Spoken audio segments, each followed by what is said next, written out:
बड़का भूत। ये कहानी मेरे एक अंकल की है, जिनका एक बार एक तूफानी रात में एक बड़का भूत से सामना हुआ था। मेरे चाचा एक दर्जी है और उनकी दुकान हमारे घर के सामने ही है। वैसे वो तो अब सिलाई नहीं करते। ये कहानी तब की है जब वो सिलाई करते थे। उनकी दुकान पर एक अंकल काम करते थे जिनका नाम जोधराज था। वो वहाँ पार्ट टाइम जॉब करते थे। वो अंकल हमारे गांव के नहीं थे, बल्कि वो हमारे ही पास के एक गांव से आते थे। चूंकि उनका गांव इतना संपन्न नहीं था और वो हमारे पास ही के जिले में एक विश्वविद्यालय में पढ़ते थे, वो अपने खाली समय में हमारे ही गांव में दर्जी का काम करते थे। क्योंकि एक तो उनके गांव में इतनी अच्छी व्यवस्था नहीं थी अर्थात नौकरी की, और दूसरा इससे वो अपनी पढ़ाई के लिए भी थोड़े पैसे कमा लेते थे। उनको हमारे गांव से अपने गांव जाने में लगभग 45 मिनट का समय लगता था और वो अपने गांव पहुंचने के लिए सड़क से जाते थे। ये कहानी उन्होंने ही मुझे सुनाई थी कि एक बार हमारे यहाँ बहुत तेज तूफान आया था और उसके साथ रह रहकर बारिश भी हो रही थी। आसमान में बिजली भी कड़क रही थी। उस दिन तूफान थमने का नाम ही नहीं ले रहा था। चूंकि अंकल शाम के समय अपने घर जाते थे, पर उस दिन तूफान के कारण उन्होंने सोचा कि थोड़ी देर बाद जब ये शांत हो जाएगा तब अपने घर चला जाऊंगा। पर तूफान नहीं रुका। मेरे चाचा उनसे बोले कि जोधराज आज यही रुक जा, तूफान बहुत तेज है, आज यही दुकान में सो जा, कल अपने घर चले जाना। पर उन्होंने कहा कि नहीं भाई साहब, मैं चला जाऊंगा, इतना भी तेज नहीं है तूफान और घर में मम्मी पापा भी परेशान होंगे। चाचा बोले कि ठीक है, पर अगर रुकना हो तो रुक जाना। पर जोधराज अंकल अपने घर के लिए निकल गए। उनके निकलते ही तूफान और तेज हो गया और बहुत तेज, पर रुक रुक कर बरसात भी हो रही थी। कहीं दूर जंगल में सियारों की आवाजें आ रही थी।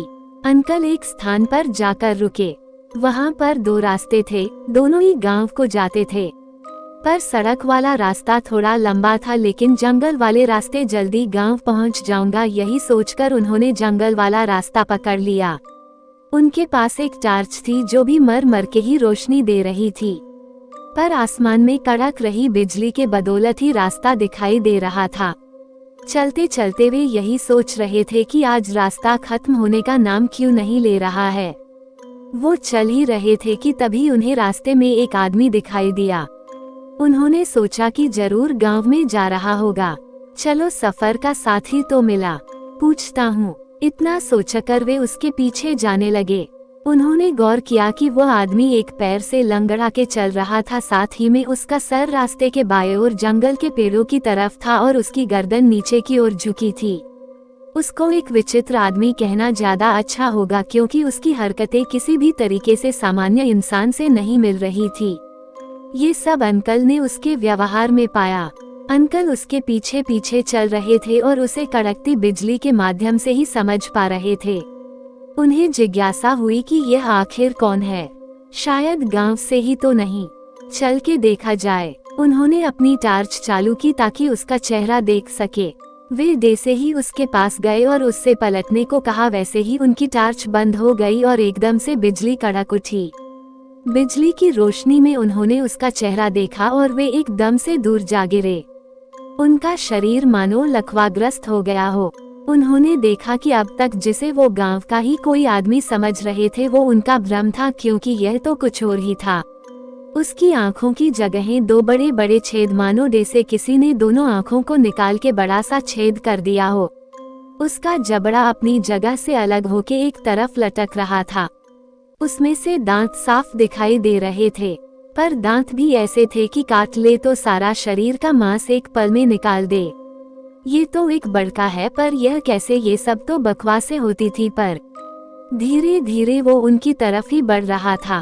हर पल बिजली कड़कती और वो और उनके पास आ रहा था। अंकल का हाल खराब था और उनकी जीभ हलक में अटक गई। वो एकदम जोर से आगे बढ़ता है और अंकल के बिल्कुल पास से आके गायब हो जाता है। अंकल थोड़ी देर बेसुध इधर उधर देखते रहे और थोड़ी देर बाद उठे और तेजी से अपने गांव की तरफ भागे। वो इतना तेज भागे कि अपने घर जाके रुके और हाफते हाफते ही बेहोश हो गए। सुबह जब उनकी आंख खुली तो वे एकदम से चीखे, बड़का बड़का बड़का वे भूत होते हैं जो जंगल में रहते हैं और किसी ज़ॉम्बी की तरह चलते हैं। एक बार कोई इन्हें देख ले तो ये उसे जिंदा नहीं छोड़ते हैं। ये अपने को देखने वाले के शरीर को चीर फाड़ कर रख देते हैं और उसे हड्डी सहित खा जाते हैं। ये बात उन्होंने मुझे बताई तो मैं भी बहुत डर गया था। उसके बाद उन्होंने कभी भी उस जंगल का रास्ता नहीं चुना और अब वो उस गांव में भी नहीं रहते हैं क्योंकि उनकी एक बहुत अच्छी जॉब लग गई है। उस दिन जोधराज अंकल कैसे जिंदा बचे ये तो वो भी नहीं जानते हैं, पर शायद उन्हें उनके कुल देवता ने ही बचाया है, क्योंकि वे हमेशा ही अपने पास उनकी माला रखते हैं। सो आई होप गाइज आपको ये हॉरर स्टोरी अच्छी लगी होगी।